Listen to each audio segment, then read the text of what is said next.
Hello, everyone, and welcome back to another episode of Practical Creativity, the show where we speak with fascinating people and unpack the creative process so that we can use it in our life and our work on purpose.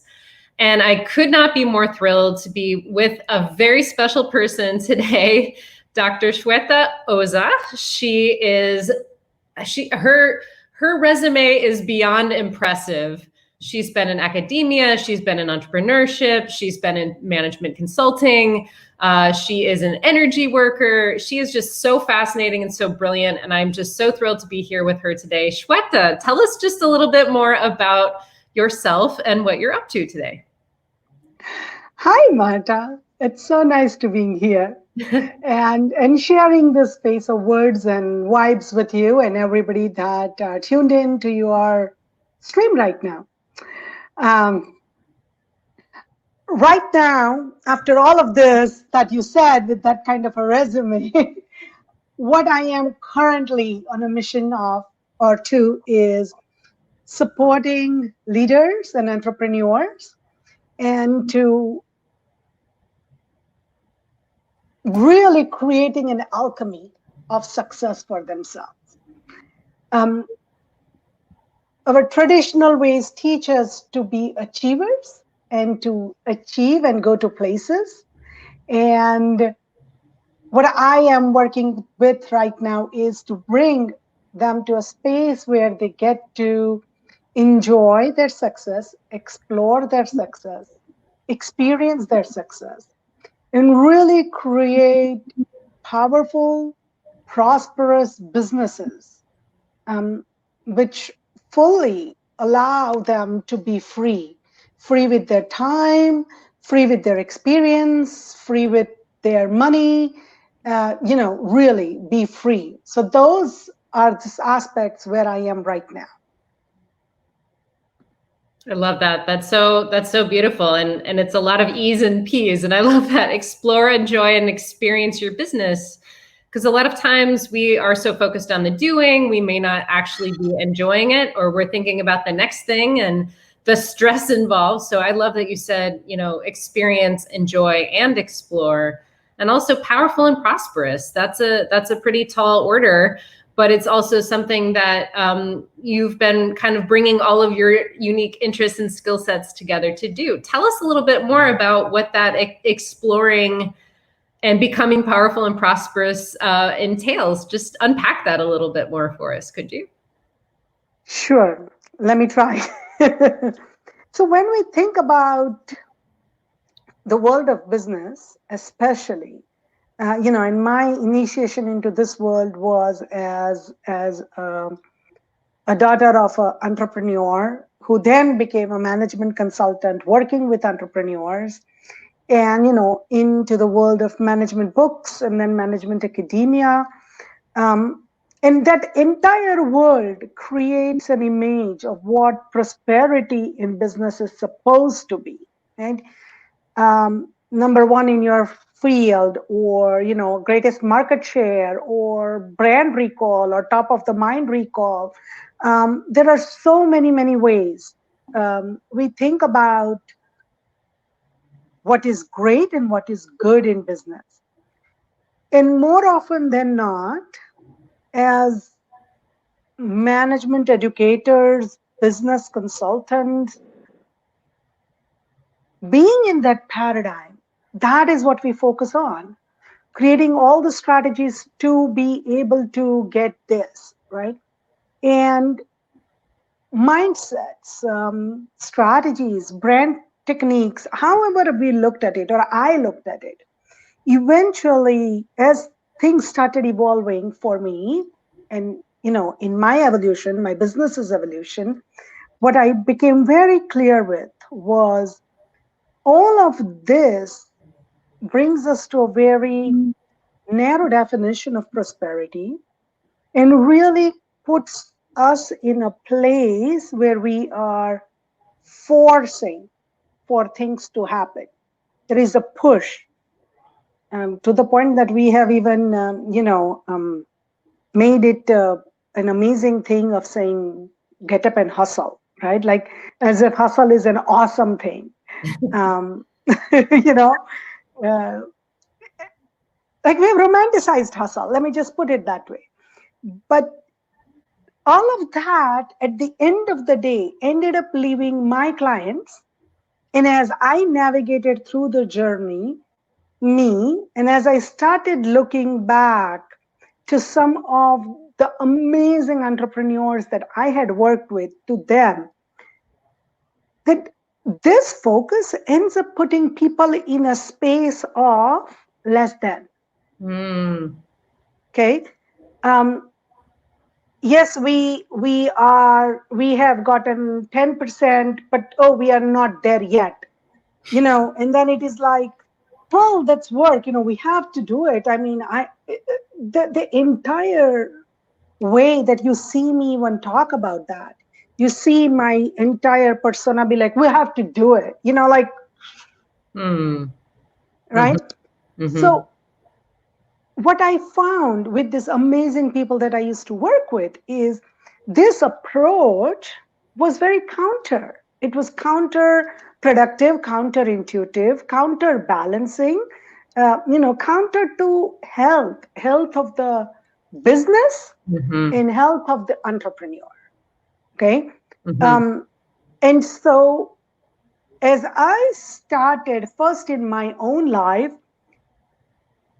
merging this, not separation of, oh, this is my business, oh, this is my life, oh, these are my practices, instead it just merged, like, this is my business, me, my life, my alchemies, all of that. And then I started bringing that to my clientele.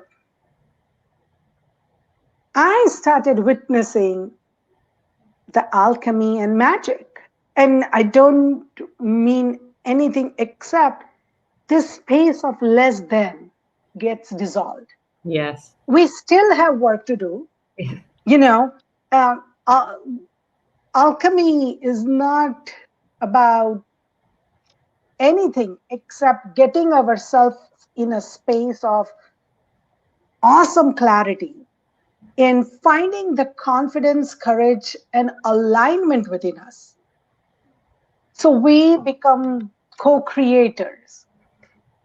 And if you listen to this last line very carefully, somebody who loves language and debate like I do, can turn it around and say, well, this also means we need to work. This also needs we need to walk. This also needs. So what's the thing? Like you just said, hustle was romanticized, right? Yeah. Yes, we are still working. We still think of strategy. We still work with tactics. We still do things. However, this doing is a very inspired action. And it comes from a place of knowing who we are, whom we serve, and why we do that, which gives us an immense amount of power. So to me, this makes us like a magnetic strip, so powerful that all the shards of metal gets attracted to you instead of you having to force yourself out to grab it. It's energetically, it is a very different space. And when you have this space, then your strategy and your implementation takes you way beyond where you could be right now. That's so great. I love hearing about that because, yeah, definitely the hustle culture is romanticized and the doing is more highly valued in our culture than the being. But it's interesting that when you start to look at not just the outcomes, but the purpose and how you fit into that, it's like you were talking about a magnet. I'm thinking about like both sides of the magnet. One is pushing and it's repelling, and one is attracting. And it seems like in the work of attraction, you kind of get out of your own way and stop trying so hard, and you just kind of allow things to come to you rather than like push them and force them. Tell us a little bit more about how you get people into that strategy of kind of like clearing space and alignment and allowing. I love what you were saying about, you know, awesome clarity, confidence, courage, and alignment. How do you arrive to that point with your clients? We co-create, right? They get to be this amazing people that I work with, that I serve, that I have the privilege to walk with them into bringing awesome ideas into creation and having them really embody that space of creativity for themselves. We work together, and we work at multiple spaces. Now, when we think about business, and I can think of business purely from an academic perspective, which I have had a lot of years of thinking of it that way, then we kind of think of business as separate from the entrepreneur. Okay. And while we would like to think of business world as multi-level, multinational corporations, the reality is that more than 75%, and I'm giving a very conservative number here, of businesses are solopreneurs or family-owned businesses. They are not multi-corporated, you know, those kind of businesses. So when you are in this kind of a setup, your business is really around you. So your business might have a core product, it might have a core idea, it might have a set of customers, but you are the center point, whether you want to think that way or not. Business schools and common paradigm, business paradigm wants us to think that that's not the case, that the creator of the business is separate from the business. And that is true when we are thinking in a certain layout or a certain paradigm process. But when it comes to a space of creation, that is not true. These are very intertwined, you know. And so first we get to understand that. From that space, we get to understand, I and my clients, we get to work together into understanding if that is how it is, then what are the overlays and how it works, right? From a business place, you have the strategy and the tactics that you need to think about. And you have your teams and your products and your operations, you know, your sales, your finances that you want to think about. From an individual space, you know, we were just talking of hustle. Like there is this aspect about the sheer strength of your mind, right? Like how you make your brain, your mind work. And that is where most of the thrust in the business world is on helping entrepreneurs master their mind, which, by the way, you know, if really there is a way to master the mind, I have a bridge to sell. Mind does not get mastered. Mind gets to become your friend. Mind gets to become your accomplice. Mind gets to become your, you know, your trusted sidekick. An amazing, powerful machine, if you want to just use the mechanical words. But there is a space where water drives, you know, whether the mind drives you or you are able to utilize the mind into working with you, right? And so there is a space of working with your mind or your mental body, working with your business, aspects of your business, and your mental body, your emotional body, your for lack of a better word, I will use the word in common parlance, which is, you know, your spirit or your energy bodies through your physical body, and then your interaction with your business.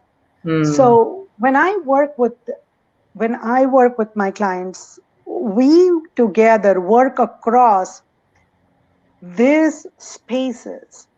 You can think of your business. In each of these has, if you would like, for simplicity's sakes, 5 different layers or 5 different concentric circles. Mhm. And what you are co-creating is a overlay of these 5 circles. And so you work through these holistically and you create. It's amazing. I love thinking about that. Certainly, as a solopreneur myself, I can definitely identify with being my business, and that whatever's happening with me is showing up there, because that's what I notice. I think especially in this time of pandemic, it's been very interesting to see how your mind and your energy around just being show up in your business. And this is obviously something that I see with my clients as well, since I'm in the service industry similarly. But really thinking about it on an energetic level, and because you have the energy around yourself and then you have your business, any intersection you have with your own energy and your business becomes another channel for energetic interplay. So when you were saying like merge things, it's a lot easier to merge things than to separate them. I think, especially in the corporate world, they talk about separating business and personal, but when you're an entrepreneur, it's kind of blurrier, right? Can you speak a little bit more about like the mind, and especially when we're in a situation like this that's like very uncertain? So one of the things that I have noticed in the last 6 months, through my work with, like you said, me, my business, and my clients, this uncertainty, especially in this time, is a lot around. We're feeling it in our lives and we are feeling it in our business. We're feeling it in both the spaces, Yes. right? And a lot of times we find ourselves getting into a head space, like a mind space of arranging everything so that everything is kind of the way it is supposed to be, and I mean that's actually good. That's not a bad thing, because the mind, or our rational part, I don't even want to say the mind, but our rational part, our brain that has been so trained to always watch out, look out, and protect us, is doing just that, right? Like, think of it as kind of a gatekeeper, watching what's coming, what's not coming, and arranging everything so that you are always safe and protected for, right? But if we have learned anything in the last 6 months is something is there today, and tomorrow in less than 24 hours, boom, it's gone. Like, everything is moving so fast. Now, with everything moving so fast, the collective energy is shifting, our energy is shifting, our business's energy is shifting. And so whatever we might have thought of as strategies that used to work may or may not be working, right? And it can cause us frustration. On top of it, like what you said, there is a lot of stuff happening for people. Yeah. Either because now everybody's in the house, or because, you cannot get out of the house, or whatever reasons we want to put, right? And that brings everybody into, again, a different state of being. And that state of being, when it interacts with your business, it's going to impact it. Right. Because at its core, at its root, it doesn't matter what we are talking about. The language of the universe is frequency. It's vibration. It just is. And so how do these vibrations move through what is in front of it, Mm-hmm. right? And what does it create? Mm-hmm. So in that is the space where we find situations. And to give you an example of this, um, you could, it could be, and I'm going to give you a hypothetical example. Mm-hmm. You might find that of late, you have been having lots of challenges working with your customers. Okay. Customer retention is an issue, or they are long-term customers, but the conversation is not easeful, graceful, Mm-hmm. all kinds of stuff is happening. Mm-hmm. And strategically, we can say, well, here are four things, change the person who is talking to them. Oh, I am the one interacting with the customer. Most solopreneurs do everything themselves, right? Okay, so let's change the language. Let's find a different way to talk to them, see how we can have all of these interventions. Mm-hmm. But if you look at it, these interventions are at the level of presenting symptoms, which is my customers have been irate with me of late. Hmm. Well, maybe it is the way I talk to them of late. Let me change the way I talk to them. And Mm-hmm. that's about it, right? Like, so we are addressing it. And this is something that, a customer support specialist or somebody who specializes in this arena can come and help you. Okay. Mm-hmm. Now,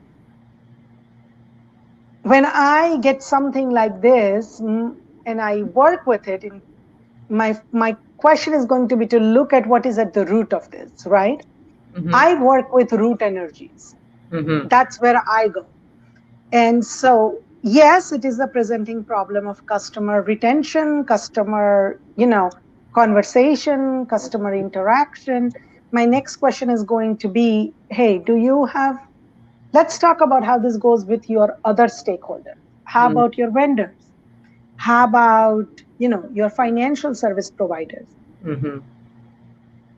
And then we look at, okay, so now let's look at what's going on, not in your business world, but in your world, Mm-hmm. right? And more often than not, what is an underlying theme comes up is it's not a customer issue. It is an issue of interpersonal interactions. Mm. And what is that issue are not the ideas of, I don't like your product, or what the hell is going on with you? Why don't you like my product anymore Mm-hmm. or my service anymore? But what is coming up at the core Mm-hmm. are what I like to call as, the ley lines, the energetic ley lines of um, rejection and conflict.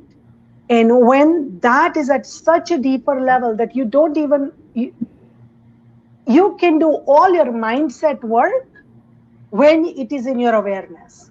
Yes. When it is not in your awareness, you can't do any mindset work. Right. And yet it will control what you are trying to create in your business and in your life. And so once we work together in that space, then having you move through different things becomes so much easier. That you having to sit with a client that potentially was a problem client, but that conversation is now in a diffused charge space Yes. and you are in a non-charged space. Yes. And so the creation of a solution is much more than adding fuel to the fire. Right. It's funny. I sometimes tell my clients, you take yourself everywhere you go, and anything that is like kind of on the surface is definitely something else is going on. So I love how you're kind of like talking about all of those layers and how you address them. I want to go back to something that you mentioned earlier, which is the creativity of co-creating and how you go about your process with your clients. Tell us just a little bit, what does creativity mean to you? And what is your personal practice to keep your creative juices flowing? To me, creativity, Marta, is being completely open vessel for possibilities. I love that. And the practice is to cultivate courage and faith to step into that little bit of an opening. Even if it is with a toe first. Like, to me, that is creativity. Love that. As I look at it in the process, when I say there is a process of co-creation, and that is the space where I bring myself to and my clients to, which is really looking at openings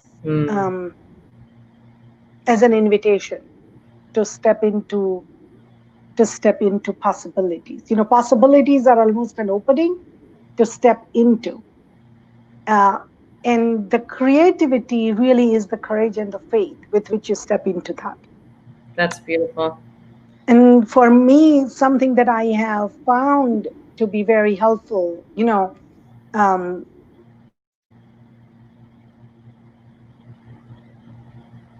has been to find myself in a space of emptiness. I find that when I am cultivating, and that's what I have been cultivating, my cultivated emptiness allows me to receive creativity. I love that. I think that's so powerful. So possibilities and stepping into possibilities, even if it's just a toe, there's real courage that it does take to go into the unknown. And what I'm hearing you say is that creativity is creative because it is unknown. Like, the nature of it is possibility. Possibility, by definition, has not occurred yet. So you don't have experience with it. Therefore, it is brand new experience. But cultivating a space of emptiness. When I think about like Marie Kondo and how popular her work is, her whole thing is about clearing space. And, energetically, it makes sense that if you cultivate emptiness, and, I meditate, so I think about that sometimes, but if you have space, there is opportunity for that space to get filled, either with an idea, with abundance, with whatever it happens to be. Anything you want to call in, if you're already full, no more can come in. So I love that idea about cultivating emptiness. How do you personally go about doing that?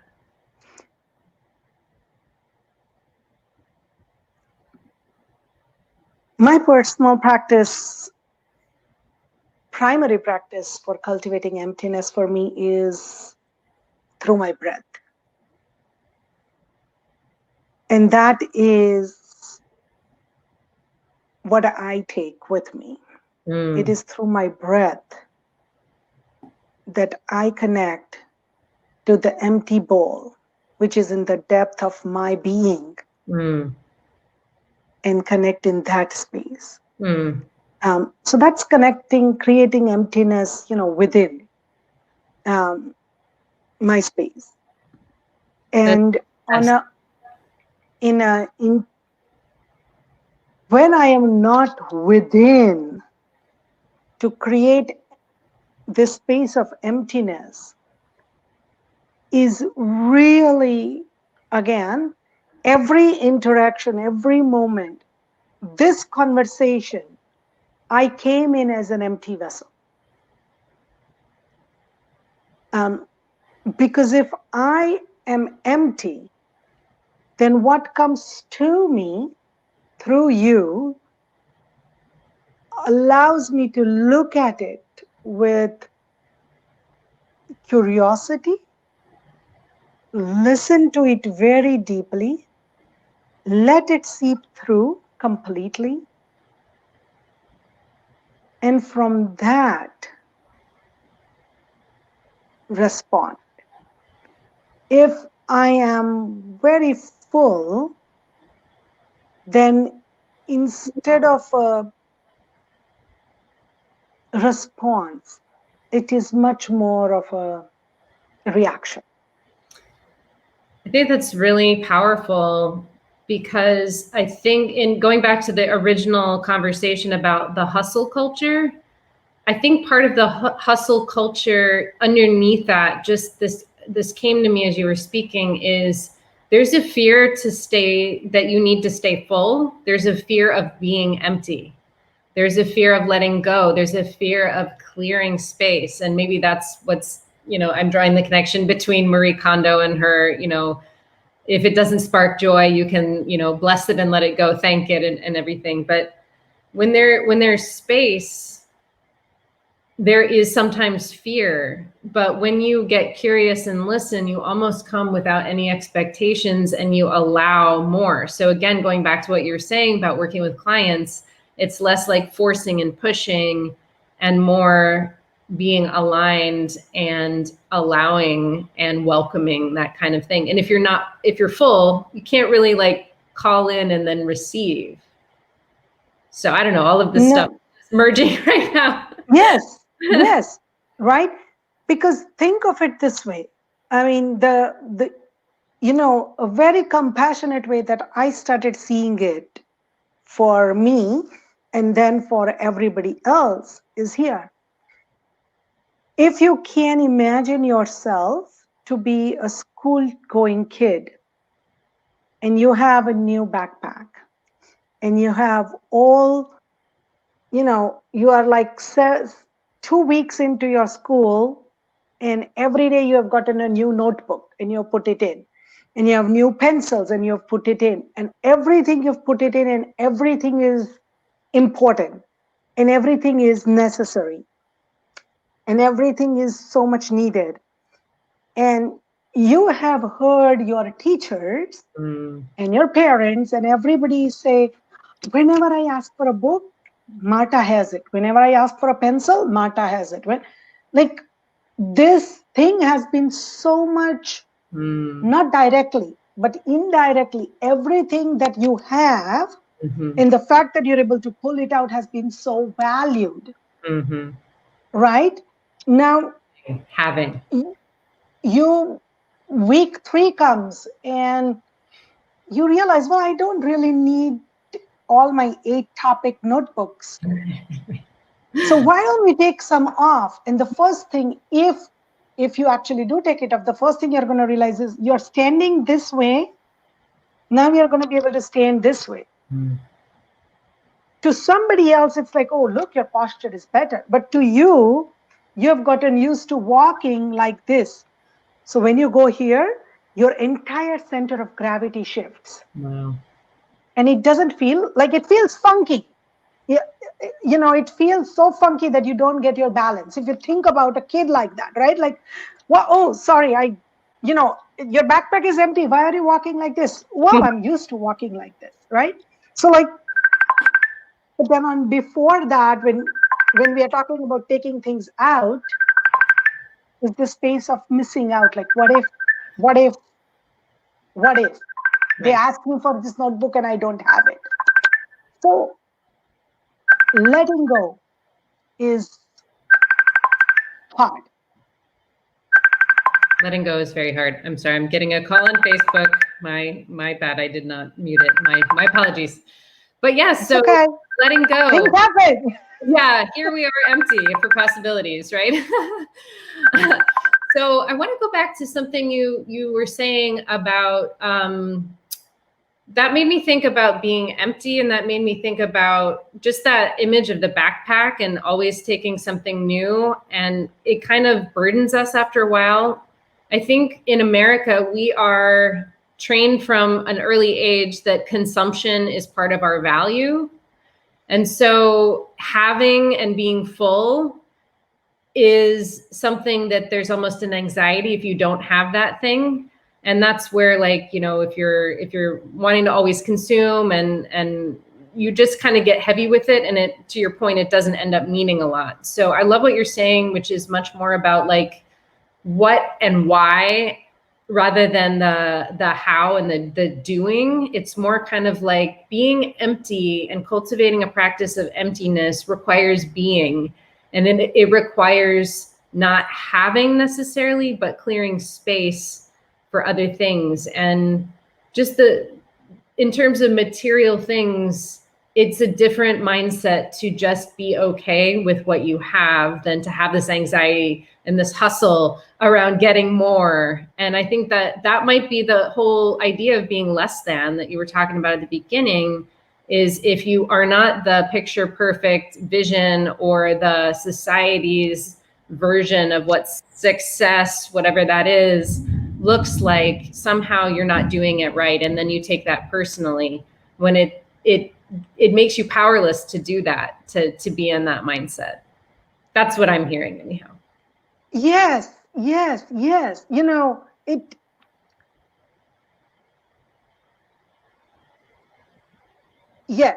it's an amazing thing if we all, we all hear this. I'm sure we all hear this, and especially in the real creative world where musicians and artists are considered creatives, right? I mean, but they all hear it, like, you are so unique, your gift is so unique. And we even tell children, like, you are so unique. We do tell them when they are little. Yes. And as they grow a little bit older, we want them to be like somebody else. Yeah. And we ask them who they are going to be like. Yes. Or we tell them, oh, be like this, be like that, right? So whether we know it or not, that pure potential of creativity now kind of becomes a nudge towards imitation, and yes, imitation is amazing, it's best, yes, all of those things there, but let's come back to the space of creativity and having, where we value the role models, not just for children, but like, even for grown women, for grown entrepreneurs. Like the other day, somebody was talking about who are your, entrepreneurial role models in women, and people had all of these names, right? And then the idea is, well, if, for example, if Oprah can do it, I can do it. Yes, but again, let's take that separate and see what it means, right? If it means that there is a way to move through life and merge in this dance of fate and destiny and step into your creatorship, yes.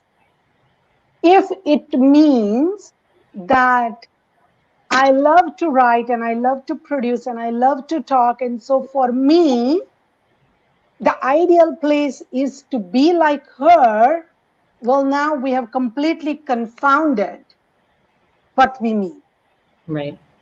So when we think about creativity, like what you said, and this is I find this a very concrete example, is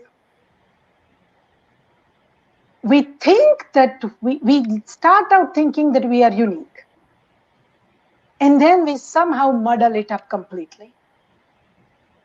And at one point, we all have this, something happens and that says, gee, what's going on? What's going on is this.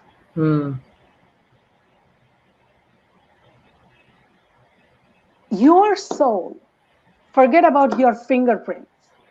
Your soul has a very unique purpose to be here.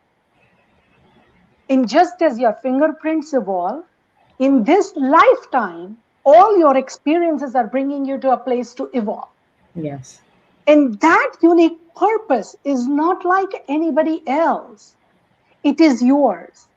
But most of the time, either education or society or your expectations, what you thought of was your inspiration or your pathway, however you want to call it, all of that has created a cobweb around this unique expression of yourself. And all that I do is I I bring you back into connection with that unique expression of yourself, and I help you shine it. So you get to go and be like this bright lighthouse that you are, which is you, which is unlike anybody else. Now, there is a reason why you get to impact those around you the way you do, because that's you. And there is nobody else who can create that impact. And it doesn't matter if it's a $5 million empire, $3 trillion empire, or if it is working with 10 amazing women in the year. That's your impact. Yeah. And that's it. And that is more powerful than just like, oh, what's my role model? Let me write out the script and play the part. That what you're talking about is like true alignment with like your purpose, why you're really here, and allowing space for that. Yeah. That's where magic happens. That's really the alchemy meeting with strategy, and boom, we are on, baby. I love it. I love it. Oh my goodness. So there you have it. You need alchemy, strategy, and alignment, right? To be powerful and purposeful. Well, I want to thank you for joining me. I'm putting your website up here on the stream here. But Shweta, what a joy, what an honor, what a pleasure. It's been so great to speak with you today. I thank you for taking the time and sharing of yourself, your big, big heart, and all of your magic with us today. Any parting thoughts, anything that you're up to right now you want to make sure people don't miss, or just any announcements you have? Yes, I have a program that is opening. I have a program that's been on. However, with demand, I have opened up 3 slots for one-on-one coaching with me. I usually do it the beginning of the year. I don't do mid-year. But with everything that is going on, so I have 3 one-on-one coaching spots available. Right. If anybody's interested, drop me a line. We can talk. And my parting thoughts, Marta, really is, it's amazing to be able to step into our creatorship. And if we can do it not just through words, which, by the way, are spells, but really through every which way, then that is alchemy. Absolutely. And I'm so glad to share this space with you, Marta. It is always fun sitting and chatting with you. So, you know, I learned so much from you. Sorry. We let it go wherever it's going to go. I think that's so beautiful. Well, I appreciate you so much. Thank you. And thanks to all of you for joining us. And we'll make sure that all of Shweta's information is in the comments on YouTube. And we hope you have a great day. Stay creative, everyone. We'll see you next time.